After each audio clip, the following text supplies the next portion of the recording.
Hello, everyone, and welcome to another edition of the Alley Oop Show with Andrew Gage. That's me and Leonard Copeland. And Leonard, we have been doing this for 9 previous episodes. This is our 10th episode. Time flies, Joey. Time flies, my friend. Time certainly does fly. And as the momentum of the program builds, we've got some great topics that we've got to get stuck into. But we also, earlier on this week, caught up with Rick Bucher. Now, who you ask is Rick Bucher, but anyone who knows anything about NBA would have heard of Rick Bucher. He's worked at ESPN, where he used to do the sideline reporting. He's currently working as the chief writer for the Bleacher Report. He has his own podcast. He has done over 20. And he went to China with us. He also went to China with us, remember? And he went to China with us, and he talks about that in his program. And it's a long interview because we get across a whole bunch of topics. And if you want to see that interview, we've put a link below that you can click on to check out that interview. And I strongly encourage everyone to do it because he is a wealth of knowledge when it comes to the NBA. Absolutely. He talks about everything. He covers most bases, but he's very interesting. And, he was enthusiastic about the interview, which I love. And, he knows the game inside and out. If you want to see the entire interview, which we encourage everyone to do, there's a link below. Click on that because he's got a lot of really good thoughts about where the NBA is at right now. And one of the thoughts that we asked him about, and it's been real topical the last week, is this amazing announcement that Steve Nash is going to be the next head coach of the Brooklyn Nets. He's a 2-time league MVP. He's represented his nation, Canada, at the Olympic Games. And he is a bona fide star of the game.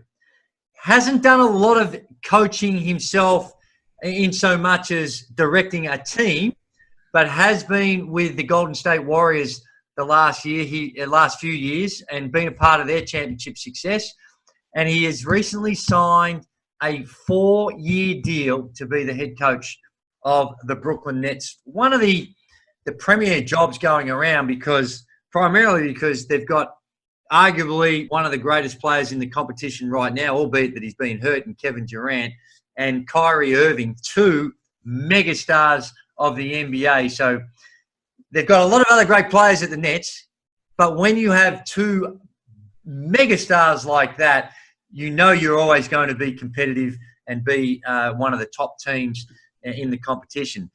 But the big talking point, Copes, was Stephen A. Smith and his take on the appointment of Steve Nash and how he felt that had a little bit more to do with white privilege. Ladies and gentlemen, there's no way around this. This is white privilege.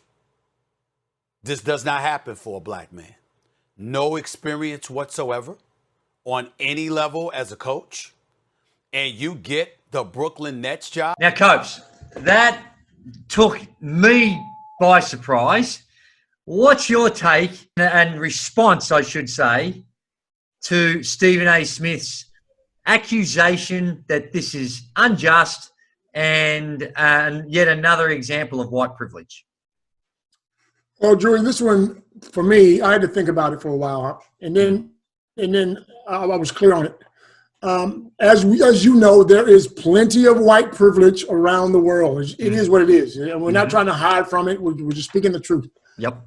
And coaches have been placed in spots because of their color. It is what it is. But I think Stephen A. Smith stuck his foot in his mouth on this one. Yep. Because and man, I'm not making any excuses for Stephen A. Smith because sometimes I think Stephen A. Smith says the wrong thing.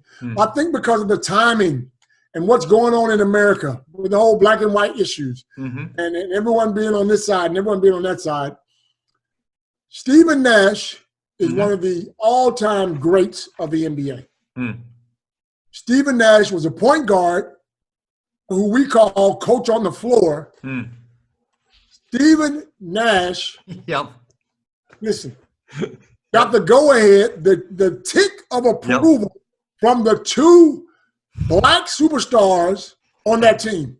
The one thing I hate about Stephen A. Smith is. Mm-hmm. Because never played professional basketball, never played professional football or baseball, Mm-hmm. and his job is to have an opinion. Mm-hmm. But sometimes your opinion can get people fired.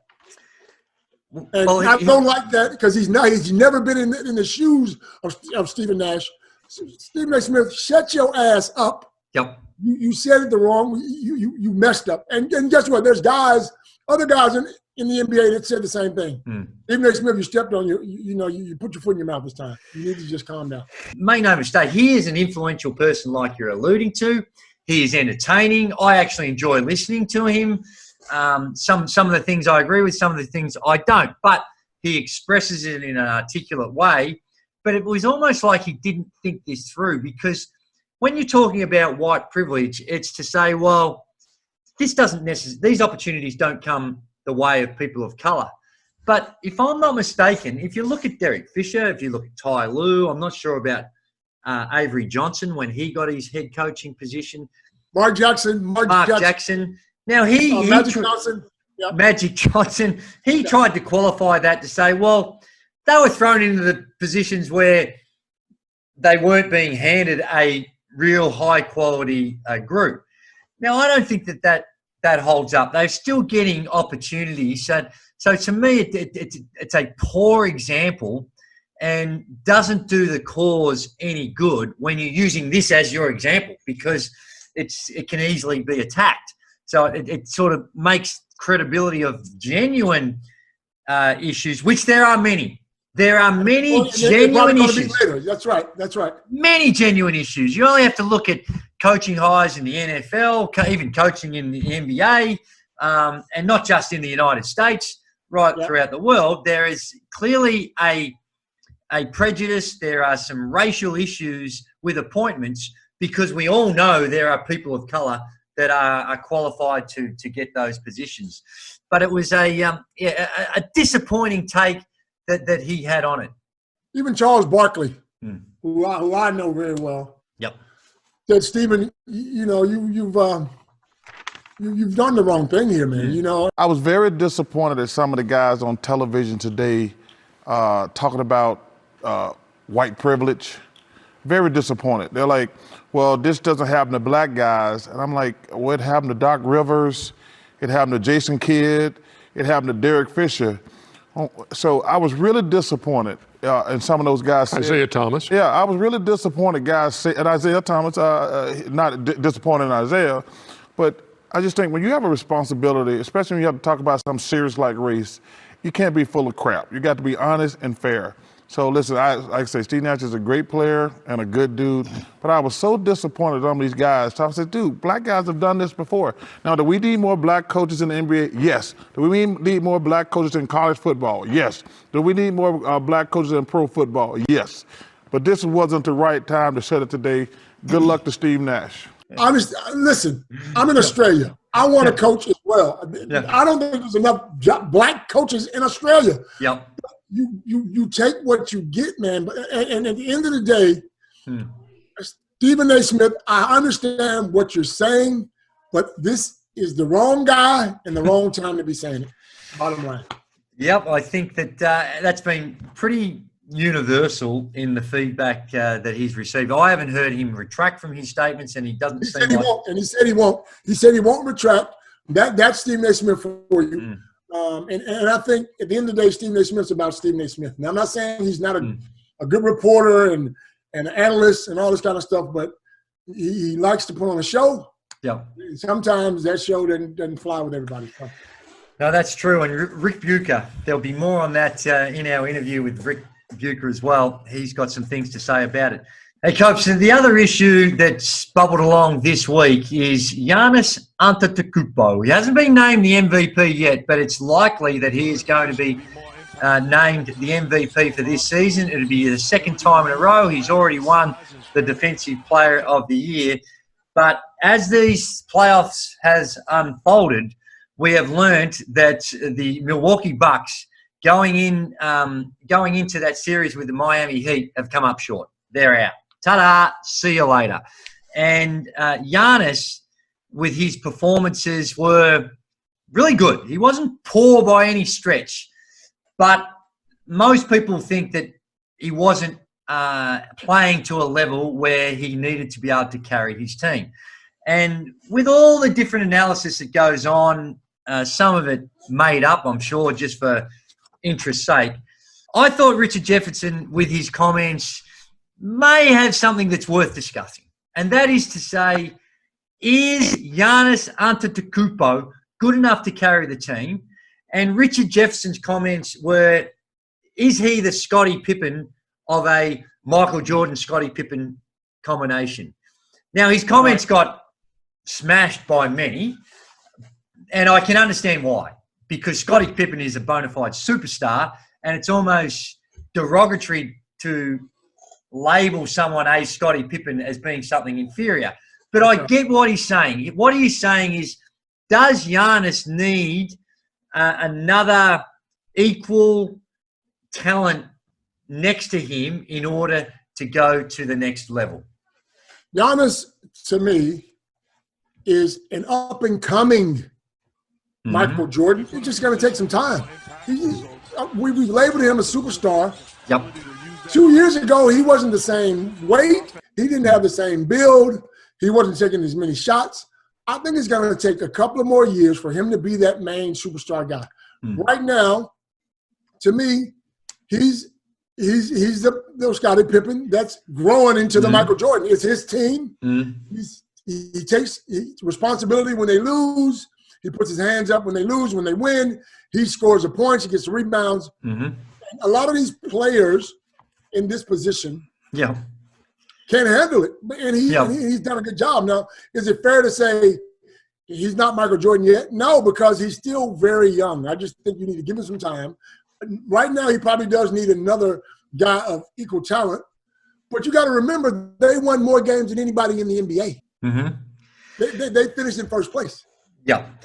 Do you the reaction of some, and a lot of people have condemned Richard Jefferson for that comment, and I think a little unfairly, but I can understand why, if that makes any sense. And Scottie Pippen, he jumped on Twitter and said, I am not Giannis. I don't have back-to-back league MVPs, which in brackets he said he will in a matter of days. And he's not me. The question is, who are you as a player? Directed back. Now, clearly he's bitter about that. Is it such a grave insult to call someone a Scottie Pippen? Well, Scottie Pippen is looking at it differently. He's looking at it as if to say he's a second-class citizen. Yep. You know what I mean? So that's probably why he took it personally. For us, guys that are not as equal as Scottie Pippen, look, I'll be happy to be called Scottie Pippen. I'm Scottie Pippen, okay? I'm Scottie Pippen. But for him, he looks at himself as being a little bit higher than a second-grade citizen. Well, Jay Williams, he jumped into the debate, and he's another one that I've got a lot of time for. I really enjoy his commentary. But he responded to the tweet by saying, well, it was LeBron James, Dwayne Wade's Scottie Pippen. Now that I'm sure would be upsetting to, I assume it would be, to LeBron James to say, hang on a second. But when you think back, and it was a while ago, but when you think back to the success, a couple of championships that the Miami Heat had, do you consider those championships were more about Dwayne Wade? Some people just equate whether you're Michael or one of you put into that category is what you do at end of games, whether you make the heroic shot. I think there's a lot more to it. And when you think back of it, Dwayne Wade was special in that regard. But to think that LeBron James was second fiddle to Dwayne Wade, I would at the very least call him on an even footing. Drewy, I don't think it's the fans that really worry about this kind of stuff. I think it's more about the players and their egos. He's got to understand these guys make millions and millions of dollars, and they want to be the man. They call the man. The one thing I like about Dwayne Wade when LeBron first got to Miami, he'd be the Robin. This is LeBron's team. I was here first. This is your team now. I'm following you because you have more experience than me. Let's get a championship. I think that's the way it should be. And Chris Bosh, you put in that category as well. He's was the third fiddle, but still of incredible talent that had a significant impact on that as well. But I think you're right. I think clearly some of the players get upset. They're worried about their legacy, and LeBron James, I think, has taken a lot of pride in the legacy that he wants to leave on the game, and justifiably, he would have reason for concerns that when people make comments that are not putting him in the same conversation as the great Michael Jordan, because in my view, he deserves to be spoken about in that same vein. Maybe he deserves to be spoken to, but he's still not the GOAT, Drewy. We know this, don't we? No, he's definitely not the GOAT. Hey, Copes, the other news in the NBA is that a lot of coaching vacancies are still open, and one more is going to be open. Billy Donovan has, I don't know if he's been fired. His contract was up, and the way it's been promoted is that they've mutually agreed that they're not going to move ahead.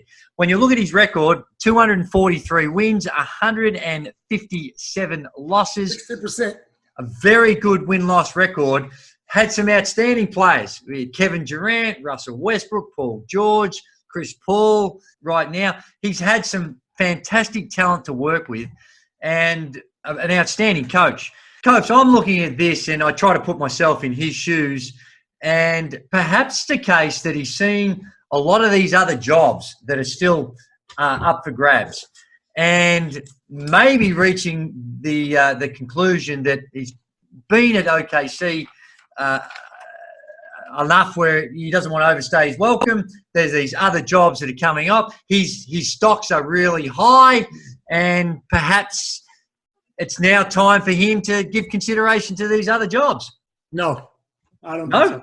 Well, when you think you got the Indiana Pacers, perhaps not him. If you have a job already, you're not going to give up a job to go try to get another job. Well, if you think it's a better job, unless you've already signed something. Well, if you think it's a better job and you want to be a candidate, and you're thinking, well, the New Orleans Pelicans, have they, with their stock, with their talent, that would probably be a little bit more enticing than OKC right now. You think of the Philadelphia 76ers, and I know Ty Lue is, the rumblings are that he's going to get that job. The Chicago Bulls.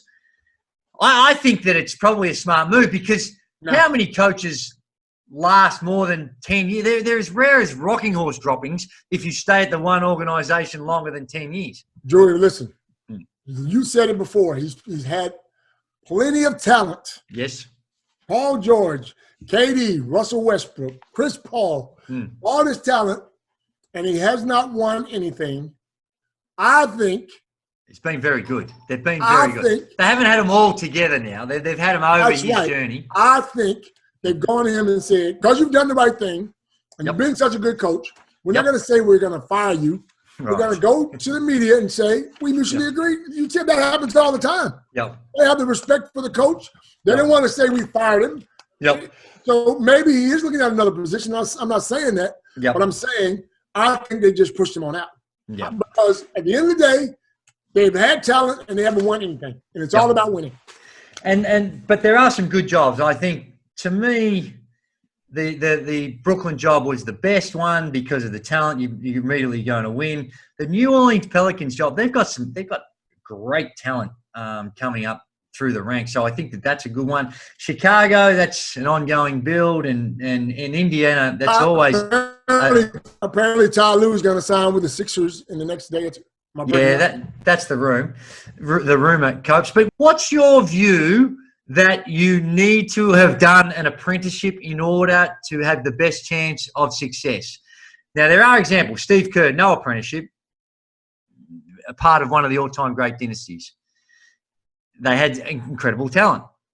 I think it all depends on what you inherit. Now, if you inherit a team that's on the edge of winning a championship, yes, as long as you got an assistant coach who has some kind of experience, some guys that can help you along the way, then you better your chances. Most teams throughout our history want to bring in a coach with experience. They don't want to, unless you're starting out new.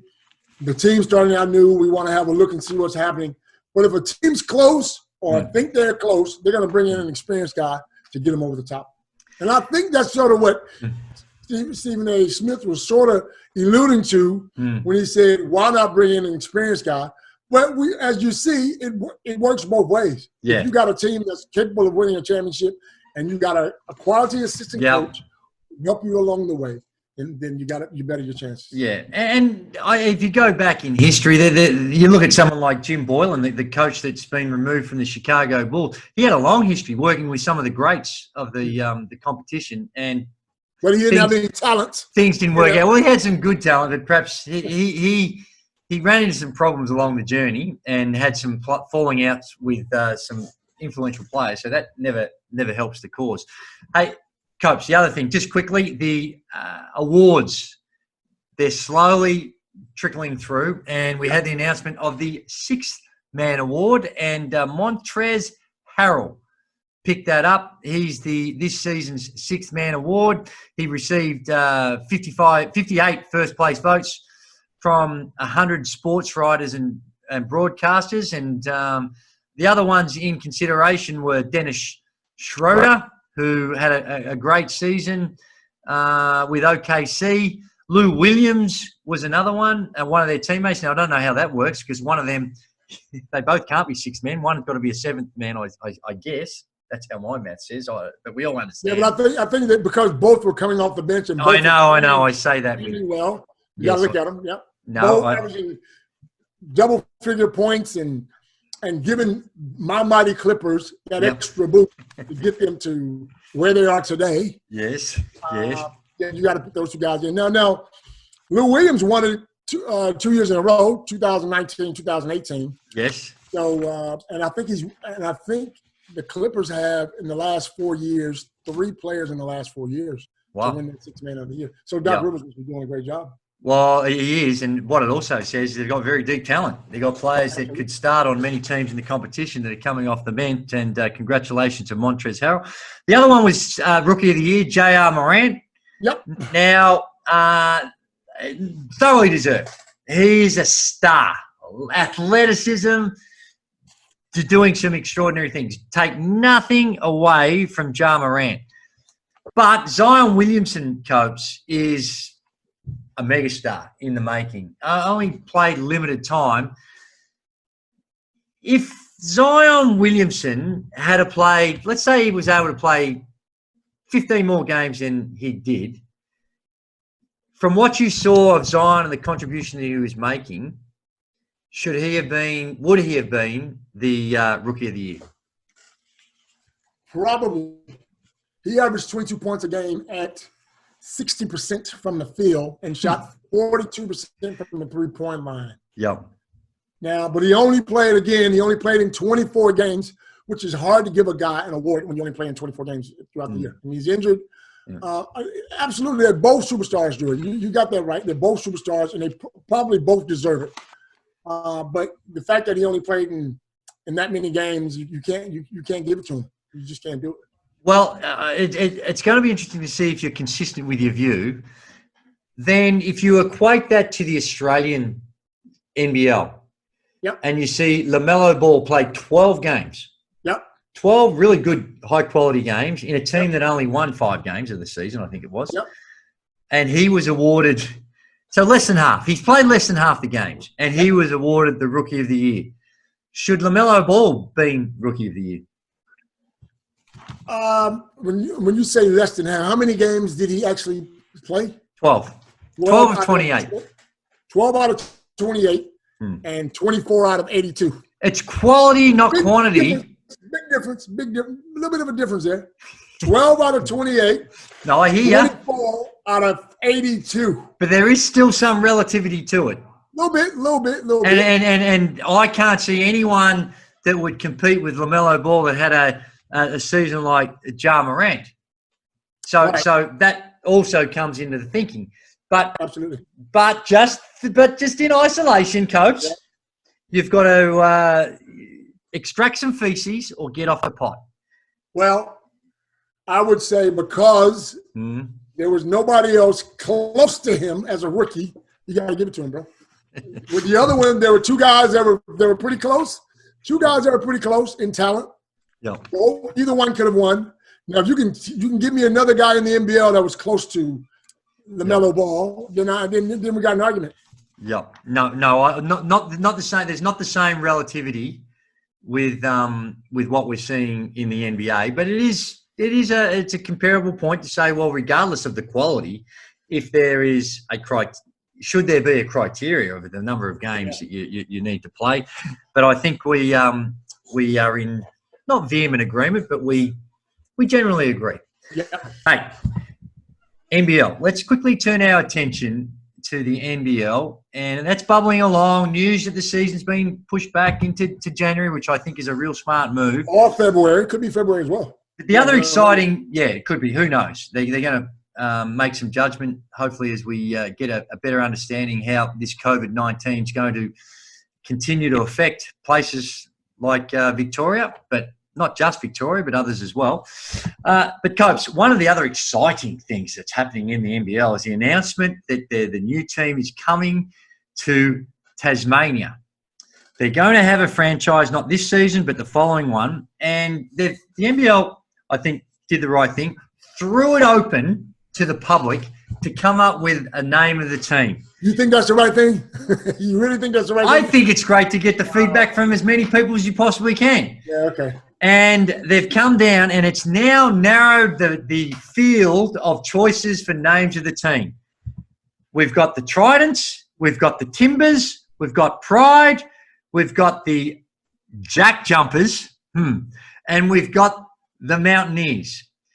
Now, Copes, if you're on the selection committee and it's narrowed it down to these 5, what would be your choice of a name for this? I'd have to go with the Tasmanian Pride. Pride, to me, sort of, symbolic of playing hard. Well, what it is, a pride of tigers, because the Tasmanian tiger, I guess. Of course. A pride of tigers, and it can have other connotations as well. Of course. What is your pick? What is your pick? Well, first of all, what is a jack jumper? What's a jack jumper? Since you're Australian, you got a lot of history. What is a jack jumper? Yeah. I'm not. I'll be honest, Coach. I don't know. The Timbers, because there's a lot of logging going on. The Timbers with the trees and Mountaineers, the same thing. Mountaineers are pretty much the same thing. Mountaineers, you can understand the Tridents. The Trident thing. Yeah. I think I'm with these options at our disposal. I think that old school, and if it's maybe it was broken, but Devils. I know that they wanted to go in a new direction, and maybe it's because you're stuck with the Devil. I don't think the Devils is a bad name. It's very symbolic with Tasmania. It's simple. It's unoriginal. It's line and length. There'll be plenty of people down there with their old their Devils. They're Devils. It does have some credibility. I suppose if you're trying to bring the North and South together, because it was the Hobart Devils. Yeah. So maybe if you're trying to bring the North and South together, you say, well, we can't have something that that may feel like that. Yeah, may offend the other side. Yeah. Yeah, it's not going to be embraced by the whole state. So maybe that's in their thinking, and that's a rational reason. But I'm sure that the people at the NBL are watching very closely. And although we don't have an official vote, Copeland Gays say Pride. Is that correct? Good, yes. The Tassie Pride. Let's go Pride. I like it. Yeah. The other thing, Copes, is that this week the Adelaide 36ers, Grant Kelly is the owner of the Adelaide 36ers. He's decided to sell 19%. Now, I don't know why you come up with 19%, but hey, that's not for us to know. They value the team at about $7.5 million. Wow. Good valuation, I would have thought. Nice valuation. And they've got a new group led by one of our friends, Jeff Van Grodian, that has decided to jump on and purchase 19%. Now, I know Jeff hasn't bought 19%, but he's part of a consortium that's doing that. So is he the general manager and owner now, or how do you look at that? He will have some sort of stake in the ownership, and I think that if you've got a general manager that has skin in the game, that's actually gone to his wallet. You can never So part you of can it's never fire him. You can never fire him. well, What? when the other guy still got 81%, Well, when okay. Grant Kelly still got 81%, you could still easy it. But I think that it shows great belief in the program when you've got those involved in the organisation prepared to buy into the organisation. Yeah, that speaks volumes for it. And the other brief news, and let's be honest, we don't know a lot about that ownership thing. It was just something that's out there. We throw it out there. Well done, Jeff. We congratulate our mate Jeff, and maybe we get him on the show in the next week or two, and he can explain it to us. But we wish him well. Adelaide, great franchise, Absolutely. great history.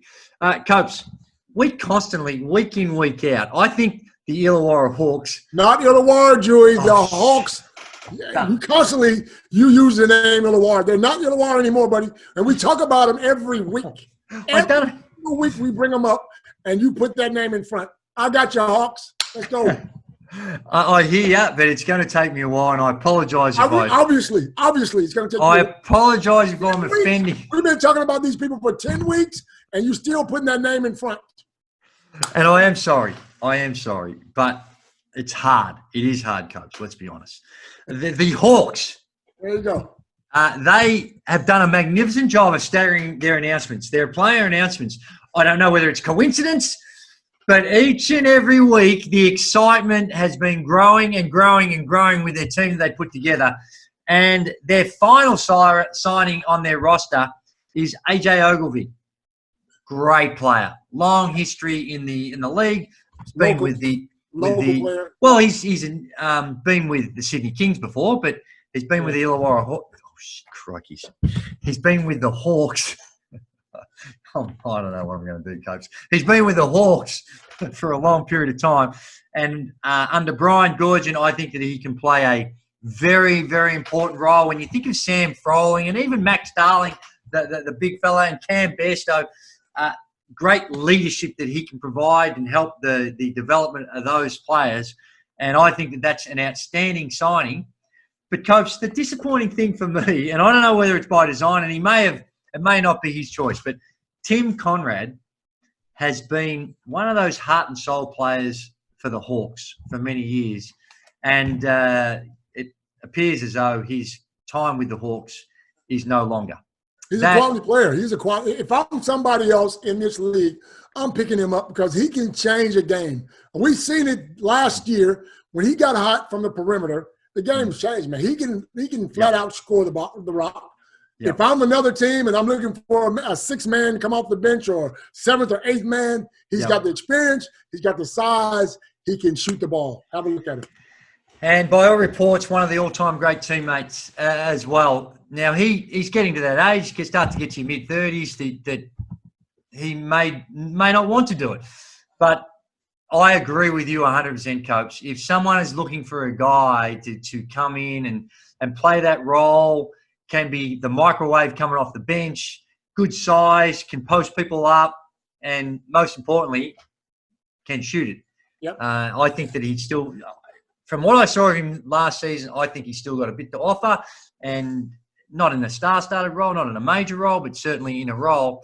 And if it is come to the point where it is no longer, congratulations to Tim Conrad on an outstanding career and great contribution to the Hawks program. Absolutely. Copes, it's at that time. We've whipped through a whole bunch of topics today. Tune into the NBA. It's great fun. We appreciate your company. And where can you find us, Joey? Where can you find us? Very good point, Leonard. You can find us at, well, the Gaze website is just a hub. In fact, the site could crash. The traffic that the Gaze website is getting is just enormous. All right. So you can get it there. But probably the more ones that you can see all the different formats we get is called No Filter Media. That's it. No Filter.media is where you can, which all put together. YouTube, Spotify, and the good folk at Apple are just happy to have us on board because we are driving traffic like no other. So it's exciting, and whether you're in the car or watching us on YouTube, we love having your company. And feel free to hit us on the social media, Andrew Gaze 10 on Instagram and Twitter. And the legend, Leonard, is at Leonard Copeland on Twitter. That's it. What about Instagram, Copes? Instagram is at Leonard Cope. That's it. There's a few Leonard Copelands out there, but make sure it's Leonard Cope. Hey, that's enough waffle from us. It's been a lot of fun, and we look forward to your company again next week. Until then, we say see you later and bye for now. See you later.